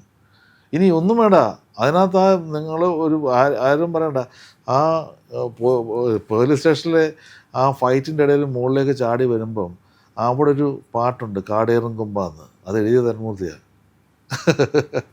അതിന് ലിറിക്സിൽ പേര് വെച്ചിട്ടുണ്ട് നമ്മൾ. പക്ഷേ ഒരുപാട് കഴിവുള്ളൊരു ചെറുപ്പക്കാരനാണ്, ഒരുപാടെന്ന് വെച്ചാൽ എല്ലാ മേഖല അതിൻ്റെ ഒരു എളിമയും ഉണ്ടെന്നുള്ളതാണ്. അവിടെയാണ് അതിൻ്റെ ഒരു അഹങ്കാരമില്ല, ചിരിച്ച മുഖമല്ല. എഴുതാനറിയാം, പറയാനറിയാം, അഭിനയിക്കാനറിയാം, വായിക്കാനറിയാം, എല്ലാം എന്ത് ഡയറക്റ്റ് ചെയ്യാൻ എല്ലാ കഴിവുകളും കൂടെ കിട്ടുമ്പോഴാണല്ലോ ഒരാൾ നല്ലതാവുന്നത്. അല്ല വെറുതെ നാഷണൽ അവാർഡ് കിട്ടിയതല്ല. അല്ല അതുപോലെ തന്നെ പ്രൊഡ്യൂസറും അഭിനയം എല്ലാം ഉള്ള ആളാണ്. ഇത് രണ്ടും ഓക്കെയാണ്. അല്ല ഞങ്ങൾക്ക് നല്ല കോമ്പിനേഷനാണ്. കാരണം വെച്ചാൽ ടെക്നിക്കലി കാര്യങ്ങളും എല്ലാത്തിനും സപ്പോർട്ട് ചെയ്യുന്ന ഒരു പ്രൊഡ്യൂസറെ കിട്ടാന്ന് പറഞ്ഞാൽ അതാണ്. പിന്നെ നമ്മൾ അതിനകത്ത് വേറെ കാര്യം ചിലത് എടുത്തു പറയേണ്ട ഒരു കാര്യം, ക്യാമറമാൻ ഷാജിയെക്കുറിച്ച് പറയാതിരിക്കാൻ പറ്റില്ല. കാരണം എന്ന് വെച്ചാൽ ഇത് ഷൂട്ട് ചെയ്യുമ്പോൾ ഷോട്ട് ബൈ ഷോട്ടാണ് നമ്മൾ കാണുന്നത്. ഇത് ഓരോ ഷോട്ടുകൾ എടുക്കാൻ അയാൾ ചെയ്തിരിക്കുന്ന ഒരു പ്രയത്നമുണ്ട്. കാരണം ഈ ഫോറസ്റ്റിലൊക്കെ എന്താ അല്ലേന്നറിയാമോ പാട്. ഈ മഴയത്ത് ഞങ്ങൾ അത് മഴയത്തായിരുന്നു ഷൂട്ട് മൊത്തം. ഈ ഫോറസ്റ്റിൽ പോയാൽ മഴയത്ത് എവിടെ നിൽക്കാനാ? എത്ര കൂടാരം ഉണ്ടാക്കി വയ്ക്കാൻ പറ്റും? നനയും, അതിഭീകരമായിട്ട് നനയും. നനഞ്ഞിട്ട് ഈ നനഞ്ഞതോടുകൂടി നിന്ന് ഷൂട്ട് ചെയ്യുക. പിന്നെ എത്രയോ രാത്രികളിൽ ഉറങ്ങാതെ ഈ മഴയത്തുമൊക്കെ ഷൂട്ട് ചെയ്ത്. അയ്യോ, ഞാനതുകൊണ്ട് എനിക്ക് എൻ്റെ ഏറ്റവും വലിയ ആഗ്രഹമാണ്, ഷാജിക്ക് ഇതുവരെ പുരസ്കാരങ്ങളൊന്നും കിട്ടിയിട്ടില്ല, അത് കിട്ടണമെന്ന് ഞാൻ ആഗ്രഹിക്കുകയാണ്. കാരണം വെച്ചാൽ നല്ല ഗംഭീരമായി വർക്ക് ചെയ്തിട്ടുണ്ട്, ഒരു കഠിനാധ്വാനിയാണ്. പിന്നെ ഇതിൻ്റെ ബാക്കിൽ എല്ലാവരും പറയാതിരിക്കാൻ പറ്റില്ല. ഇതിൽ ഞാൻ ജേക്സ് ആയാലും ബാക്കിയുള്ള ജോകുൽദാസ് ആയാലും ഇതുപോലത്തെ ഡിക്സൺ ആയാലും ഇതിൻ്റെ പ്രധാനപ്പെട്ടവർ മുഴുവനും ഇതിനകത്ത് ഗംഭീരമായി വർക്ക് ചെയ്തതാണ്. ബിനുപപ്പു ഉൾപ്പെടെയുള്ള, ഞാനത് പേര് പറയാത്ത എന്താ പറയുക, ഇത്രയും ഒരുപാട് പേര് വിട്ടുപോയിട്ടുണ്ട് ഇപ്പോൾ. പക്ഷെ അതുകൊണ്ട് ഒന്നിച്ച് പറയാണ്, ഇത് അവരുടെ മുഴുവൻ വിജയമാണ്. ഇതിനകത്ത് ചെറിയ ആളുകൾ തൊട്ട് ഈ പ്രൊഡക്ഷൻ ബോയ്സ് തൊട്ട് ഇതിനകത്ത് കഷ്ടപ്പെട്ടൊരു വിഭാഗമുണ്ട്. ഈ യൂണിറ്റ്, ക്രെയിന്, അത് ആർട്ടിലൊക്കെ വർക്ക് ചെയ്യുന്നവർ ഈ സ്മോക്ക് വിട്ടുകൊണ്ട് നടക്കുന്ന, വനത്തിൽ കൂടെ നടക്കുന്ന നടപ്പ്, ഈ യൂണിറ്റുകാരുടെ ഞാൻ ചോദിക്കുന്നത് എന്ത് സുരക്ഷിതത്വം ഉണ്ടായിട്ടാണ് ഇവർ നമ്മൾ അവിടെ പോയി അത് വെക്കും ഇത് വെക്കും എന്ന് പറയുമ്പോൾ കാട്ടിക്കയറി വെക്കുന്നത്? എന്താ പിന്നെ നമ്മൾ ചിന്തിക്കേണ്ടത് വെച്ചാൽ ഏത് വന്യമൃഗവും വേണേൽ ആക്രമിക്കുന്ന സമയത്തൊക്കെ ഉള്ള സമയത്ത് അങ്ങനത്തെ ഷൂട്ട് ചെയ്തിട്ടുണ്ട്. അപ്പോൾ ഇതുകൊണ്ട് ഇതിൽ വർക്ക് ചെയ്ത മുഴുവൻ പേരുടെയും വിജയം തന്നെയാണ്. പിന്നെ അവരെല്ലാവരും സന്തോഷിക്കുന്ന ഒരു കാര്യമുണ്ട് ഈ സിനിമയുടെ ഭാഗമായതിൽ. കാരണം ആ ഒരു സന്തോഷം അതെല്ലാവർക്കും ഉണ്ട്. അതുകൊണ്ട് അതോടൊപ്പം തന്നെ ഈ നമ്മൾ കേട്ടിട്ടുണ്ട് രഞ്ജിത്തേട്ടൻ്റെ കാലഘട്ടത്ത് 100 കോടി 50 കോടി 500 കോടിയൊന്നും അങ്ങനെയൊന്നും ഇല്ല. ഇത് രഞ്ജിത്തേട്ടൻ അനുഭവിച്ചു. അല്ലേ? എനിക്ക് സത്യം പറഞ്ഞാൽ വിശ്വസിക്കാൻ പറ്റുന്നില്ല. ഞാനിതൊന്നും കണ്ടിട്ടില്ല. ഞാനിത് 35ാമത്തെ വർഷമാണ്. നമ്മൾ ഈ കളക്ഷൻ ഇങ്ങനെ ഞാൻ കണ്ടിട്ടില്ല. സത്യസന്ധമായിട്ട് പറയുകയാണ്, ഞാൻ കണ്ടിട്ടില്ല. എന്നുവെച്ചാൽ ഇതിങ്ങനെ അത് പ്രേക്ഷകരിങ്ങനെ ഇടിച്ചു തിയേറ്ററിൽ കയറിയിട്ടുണ്ടാകുന്ന കാര്യമാണ്. എനിക്ക് ഈ 100 കോടിയും 200 കോടിയും ഒന്നും പറയുന്നതിനേക്കാൾ ഉപരി എനിക്ക് പണ്ട് തൊട്ടുള്ള സന്തോഷമാണ് ഈ തിയേറ്ററിന് മുമ്പിൽ അത് ഇങ്ങനെ ടിക്കറ്റ് കിട്ടാതെ ഒരു അവസ്ഥയിലൊക്കെ ആളൊക്കെ ഇതൊന്നും ആഗ്രഹിക്കാനല്ലേ പറ്റുള്ളൂ. ഒരു നല്ല സിനിമ ഉണ്ടാക്കിയാൽ മാത്രമല്ലേ അത് വരാൻ പറ്റുള്ളൂ. അപ്പോൾ ഇത് നമ്മൾ സന്തോഷിക്കുന്നുണ്ട് ഇതിനകത്ത്. ഇത് ബാക്കിയുള്ള ഇവിടുത്തെ ഈ പറയുന്നതൊക്കെ കോടിക്കണക്കിന് രൂപയുടെ കണക്കിനേക്കാളൊക്കെ ഉപരി ഈ കാശ് കൊടുത്ത് കണ്ടവരെല്ലാവരും ഈ സിനിമ കണ്ടിട്ട് ഒരക്ഷരം നമ്മളെ പ്രാകാതെ തന്ന കാശാണിത്. കാരണം മനസ്സ് നിറഞ്ഞ സിനിമ കണ്ടവരാണ്. അതാണ് ഏറ്റവും വലിയ സന്തോഷം. അല്ലാതെ ഈ കോടിയൊന്നുമല്ല. ഇപ്പം എത്രയായി? അങ്ങനെ കൃത്യമായ കണക്കുകൾ ഞാൻ എന്ന് വെച്ചാൽ ഇന്നത്തേക്ക് എടുക്കാനുള്ളൂ. അല്ല, അത് വെച്ച് പറയാത്തതെന്ന് വെച്ചാൽ ഉറപ്പായിട്ടും പറയാം. ഞാനതല്ലാതെ എന്നെ ഒരു എക്സാജറേറ്റ് ചെയ്തൊരു കണക്ക് പറയുന്ന ഒരാളല്ല ഞാൻ. അതുകൊണ്ട് ഇപ്പോൾ അലി ചോദിക്കുന്ന ചോദ്യത്തിന് ഉത്തരവില്ല. കറക്റ്റായിട്ട് കണക്ക് പറയും. എന്ന് പറയും. പ്രേക്ഷകർ പറയണം, എല്ലാവരും അറിയാം. അത് മാത്രമല്ല, ഞാൻ വിചാരിച്ചതെന്ന് വെച്ചാൽ പണ്ട് നമ്മൾ പറയുമ്പോൾ ഉണ്ടായിരുന്നൊരു കാര്യമുണ്ട്, ഈ ആരും പറയാത്തൊരു കാര്യമുണ്ട്. ഇത്ര ലക്ഷം പേര് കണ്ടു ഈ സിനിമ എന്നുള്ളത്. എല്ലാ DCRലും ഇതിൻ്റെ നമ്പർ ഓഫ് ഓഡിയൻസ് പറഞ്ഞൊരു കോളമുണ്ട്. ആ കോളം വെച്ച് നമ്മൾ ഓരോ ദിവസവും കാൽക്കുലേറ്റ് ചെയ്തിട്ട് ഇതിന് എൻ്റെ ലാസ്റ്റ് ഡേയിൽ എനിക്ക് അതാണ് എൻ്റെ ഏറ്റവും വലിയ സന്തോഷം. ഇത്ര ലക്ഷം കേരളത്തിലെ പേര് കണ്ടു എന്ന് പറയുന്നത് അതാണോ വലുത്? അതാണ് പ്രേക്ഷകർ കാണുന്നതാണ് വലുത്. അതാണ് ഏറ്റവും വലുത്. അത് ഞാൻ ചെയ്യും എന്തായാലും. അത് എൻ്റെ ഒരു ആഗ്രഹമാണ്. ഏറ്റവും വലിപ്പം അത് തന്നെയാണ് കേട്ടോ. അത് രഞ്ജിത്തേട്ടൻ എന്നുള്ള ഞാൻ പറഞ്ഞ രഞ്ജിത്തേട്ടൻ ചെയ്ത സിനിമകൾ വിജയപരാജയം ഉണ്ട്. നേരത്തെ 35 വർഷമായിട്ട് ഈ മേഖലയിൽ എല്ലാ മേഖലയിലും കൈവിട്ടു. അഭിനയത്തിനാണെങ്കിലും അഭിനയിച്ചു വന്നു, നിർമ്മാണമായി, സംവിധാനം ചെയ്തു, എല്ലാ മേഖലയിലും വന്ന ഒരു വ്യക്തിയാണ്. ആ വ്യക്തിക്ക് ഇന്ന് വരെ ഉണ്ടാകാത്ത അനുഭവമാണ് ഇത്ര ആള് കണ്ടു എന്ന് പറയുന്നതാണ് എനിക്ക് പൈസയ്ക്കും അപ്പുറം എന്ന് പറയുന്നത്. തീർച്ചയായും എന്താണ് ഞാൻ നേരത്തെ പറഞ്ഞതിനെ കോട്ട് ചെയ്ത് ഇപ്പം പറയണം. നമുക്ക് ഇന്ന് ഇപ്പോൾ ഈ ഇത് കഴിയുമ്പോൾ നമ്മൾ എന്തായാലും ഒരു ദിവസം മരിക്കുമല്ലോ. ആ മരിക്കുന്ന ദിവസത്തെ വാർത്തയിൽ ഈ തുടരും ഉണ്ടാവും. പോരെ, പേരുണ്ടാവും. അത് എന്താ ഇത്രയും നല്ല സിനിമ ചെയ്യുമ്പോഴേ കിട്ടുള്ളൂ, അല്ലെങ്കിൽ കിട്ടില്ല. അല്ല കുറേ പേരുകൾ വരും. പക്ഷേ ഇതെനിക്കൊരു അഭിമാനമാണ്. അല്ല, എനിക്കൊന്നും രഞ്ജിത്തേട്ടൻ ഈ പറയുമ്പോൾ രഞ്ജിത്തേട്ടൻ പല സ്ഥാനങ്ങളിലും ഇരുന്നിട്ടുണ്ട്, പല അസോസിയേഷനിലും. അതൊന്നും അപ്പുറത്തേക്ക് ഈ പേരാണ് ഇനി വേണ്ടത്. പിന്നെ എനിക്ക് 100% സിനിമ നിർമ്മാതാവായതുകൊണ്ടല്ലേ ഇതെല്ലാം കിട്ടുന്നത്. സിനിമയുടെ ഭാഗമായതുകൊണ്ടല്ലേ കിട്ടുന്നത്. ഇതൊരു ഇഷ്ടത്തിൻ്റെ പുറത്ത് വരുന്നതല്ലേ. അപ്പോൾ അതിൽ സക്സസ്ഫുൾ ഉണ്ടാക്കുമ്പോൾ ഉണ്ടാകുന്ന സന്തോഷമില്ലേ. ഇത് വിജയിച്ച അന്ന് ആദ്യത്തെ ഷോയിൽ എനിക്ക് ആദ്യ ടിക്കറ്റ് 35,000 വരെയാണ് ടിക്കറ്റ് മണിക്കൂറിൽ പോയിക്കൊണ്ടിരിക്കുന്നത്. വാർത്ത ചെയ്താണ്. പിന്നെ ടിക്കറ്റിന് എണ്ണം കൂടാണ്. ഫസ്റ്റ് ഷോ കഴിഞ്ഞ് ഇത് വിജയം എന്ന് ഉണ്ടായിരുന്നു. എങ്കിലും ഉറപ്പ് ലാലേട്ടനെ വിളിച്ചു കഴിഞ്ഞപ്പോൾ ആദ്യം പറഞ്ഞത് എന്താണ്? ഞാൻ എൻ്റെ ആദ്യത്തെ ഫോൺ എനിക്ക് വരുന്ന ഷാജി കൈലാസേട്ടനാണ്. ഷാജിയേട്ടൻ തൃപ്പൂണിത്തുറയിലാണ് സിനിമ കണ്ടിട്ട് എന്നെ വിളിക്കുന്നത്. അതിന് ഇൻ്റർവെല്ലിന് എന്നെ വിളിക്കുന്നത്. ഇൻ്റർവെല്ലിൽ വിളിച്ച് പുള്ളി വന്നത് ഭയങ്കര രസമായിട്ടാണ് പുള്ളി പറഞ്ഞത്. എടാ മോനെ ഇത് അടിച്ചടാ എന്ന് പറഞ്ഞു. ഞാൻ ചോദിച്ചു ഇൻ്റർവെല്ലിൽ ആളി കേട്ടാ മോനെ, ഇൻ്റർവെൽ വരെ മതി, ഇനി ബാക്കി ഓക്കെയാണ് എന്നാണ് പറഞ്ഞത്. ഇനി അങ്ങോട്ട് ഓക്കെയാണ്, ഇത് നമ്മൾ ഇവിടെ വരെ കണ്ടിട്ടെന്ന് വെച്ചാൽ അങ്ങനെയാണ് പറഞ്ഞത്. അതാണ് ആദ്യത്തെ സന്തോഷം. അത് തിയേറ്ററിൽ നിന്ന് ഇറങ്ങിയിട്ട് ഞാൻ ആദ്യത്തെ ഫസ്റ്റ് കോൾ വിളിക്കുന്നതല്ല ചേട്ടനെയാണ്. സത്യസന്ധമായിട്ട് പറയാണ്, എനിക്ക് കരച്ചിൽ വന്നു. ചേട്ടന് ഒന്നും മിണ്ടാൻ പറ്റുന്നില്ല. ചേട്ടനോട് പറഞ്ഞു ഒരു 5 മിനിറ്റ് കഴിഞ്ഞ് വിളിച്ചാൽ മതി, രഞ്ജിത്തിന് സംസാരിക്കാൻ പറ്റുന്നില്ല എന്ന് പറഞ്ഞു. ചേട്ടന് സംസാരിക്കാൻ പറ്റുന്നത് എനിക്കറിയാം. ചേട്ടനും അതേ അവസ്ഥയിലായിപ്പോയി. കാരണം എൻ്റെ വിഷമം സന്തോഷം കൊണ്ടാട്ടോ, അല്ലാതെ നമ്മൾ ഇങ്ങനെ പറയുമ്പോൾ ഉണ്ടാകുന്ന സന്തോഷം. എന്നെ ഇങ്ങോട്ട് ചുറ്റും കൂടി വന്നിട്ട് ഇത് എല്ലാവരും കൂടെ ഒന്ന് പറഞ്ഞപ്പോഴേ എനിക്ക് അങ്ങോട്ട് ആലോചിക്കാൻ പറ്റാത്ത സന്തോഷമായിപ്പോയി. ഞാൻ ചേട്ടൻ അവിടെ നിന്ന് പറഞ്ഞത്, ഞാൻ ചേട്ടനോട് പറഞ്ഞ വാക്ക് ഇതാണ്, ചേട്ടാ എല്ലാവരും പറയുന്നു ഇത് സൂപ്പർ ഹിറ്റാണെന്ന്. അങ്ങനെയാണ് പറഞ്ഞത്. അപ്പം തന്നെ ചേട്ടൻ പറഞ്ഞു ആണോ എന്ന് ചോദിച്ചു. ഞാൻ പറഞ്ഞു ആണെന്ന് പറയുന്നു ചേട്ടാ എന്ന് പറഞ്ഞു. അതായിരുന്നു ആദ്യത്തെ ഞങ്ങൾ തമ്മിലുള്ള ഇത്. അത് സന്തോഷം. പിന്നെ സന്തോഷമല്ലേ ഇപ്പോഴും പിന്നെ സന്തോഷം. അതെന്ന് വെച്ചാൽ ഉള്ളിൽ നിന്ന് വരുന്നതാണ് ഇതൊക്കെ, നമ്മളല്ലാതെ ഉണ്ടാക്കുന്നതല്ലോ, ഉള്ളിൽ നിന്ന് വരുന്നതല്ലേ. ഇപ്പം പറയുമ്പോഴും ഒരാഴ്ച കഴിഞ്ഞ് 2 ആഴ്ച കഴിയുമ്പോൾ ആ നിമിഷത്തെക്കുറിച്ച് പറയുമ്പോൾ നമുക്ക് കണ്ണു നിറയുന്നുണ്ടെങ്കിൽ അത് ആത്മാർത്ഥമായുള്ള കണ്ണുനീരാണ്. നേരിട്ട് കണ്ടപ്പോൾ അതുകൊണ്ട് നേരിട്ടാണ്. പിന്നെ ആദ്യമായിട്ട് കാണുമ്പോൾ എന്തായിരുന്നു കെട്ടിപ്പിടിച്ച് നമ്മളത് അതിനപ്പുറത്ത് സ്നേഹമുണ്ടോ? ഒന്നാമത്തെ കാര്യം ചേട്ടനെക്കുറിച്ച് എനിക്കൊക്കെ അറിയാമല്ലോ, ഭയങ്കര സ്നേഹമുള്ളൊരു മനുഷ്യനല്ലേ. പിന്നെ അത് പറയാതിരിക്കാൻ പറ്റില്ല. അതെൻ്റെ സത്യസന്ധമായ കാര്യം. ഇനിയും തുടർന്നങ്ങ് പോവല്ലേ? പിന്നെ തീർച്ചയായിട്ടും തുടരുകയാണ്. തുടരുകയാണ്. പക്ഷെ എന്തായാലും രഞ്ജിതയുടെ എനിക്ക് ഒത്തിരി സന്തോഷം. നമ്മൾ ഒത്തിരി കാര്യങ്ങൾ നല്ല രീതിക്കാണ് സംസാരിച്ചത്. ഇത്രയും ഞാൻ കേട്ടിരിക്കുകയായിരുന്നു, ഒന്നും സംസാരിച്ചില്ല, കേട്ടിരിക്കുകയായിരുന്നു. അതെ, മനസ്സ് തുറന്നാണ്. അല്ല, ഇത് എല്ലാം സത്യസന്ധമായ കാര്യങ്ങൾ, അതെ, ഒളിച്ചു വെക്കേണ്ട കാര്യമില്ല. നമ്മൾ സാധാരണക്കാരല്ലേ. അല്ല, ചിപ്പി ചേച്ചിയുടെ ഒരു പ്രാർത്ഥന ഉണ്ടല്ലോ 100%. എൻ്റെ മോളും ചിപ്പിയും പ്രാർത്ഥിക്കുന്ന പ്രാർത്ഥന ഞാൻ ഉൾപ്പെടെ ഞങ്ങൾ അത് ഒരു ആത്മാർത്ഥമായി നമ്മൾ പ്രാർത്ഥിക്കുകയാണ്. നമുക്ക് സിനിമയിൽ വന്നിട്ട് ഇത്രയും വർഷമായില്ലേ, നമുക്ക് ഒരു സക്സസ് എന്ന് പറയുന്നത് വന്നിട്ടുമൊക്കെ ഉണ്ട്. പക്ഷേ എനിക്കിങ്ങനൊരു സക്സസ് എൻ്റെ ജീവിതത്തിൽ ഉണ്ടായിട്ടില്ല കേട്ടോ. അത് സത്യം പറയാണ്. 35 വർഷത്തെ കഠിനാധ്വാനത്തിന് ദൈവം തന്ന പ്രതിഫലമെന്ന് ഞാൻ വിശ്വസിക്കുന്നുള്ളൂ. അതാണ്. അല്ല, ഞാൻ ഇപ്പോൾ ഇവിടെ വരുമ്പോൾ തന്നെ ചേച്ചിയുടെ ഒക്കെ സന്തോഷം കാണുമ്പോൾ ഉണ്ടല്ലോ, ഷൂട്ടിംഗ് സ്ഥലത്ത് ഞാൻ കണ്ടിട്ടുണ്ട്. ആ മുഖത്തെ സന്തോഷം കാണുമ്പോൾ നിങ്ങൾ തമ്മിലുള്ള സംസാരം ഇപ്പോഴും സിനിമയാണ്, ഇപ്പോഴും തുടരുക സംസാരം നിങ്ങളുടെ അല്ലേ?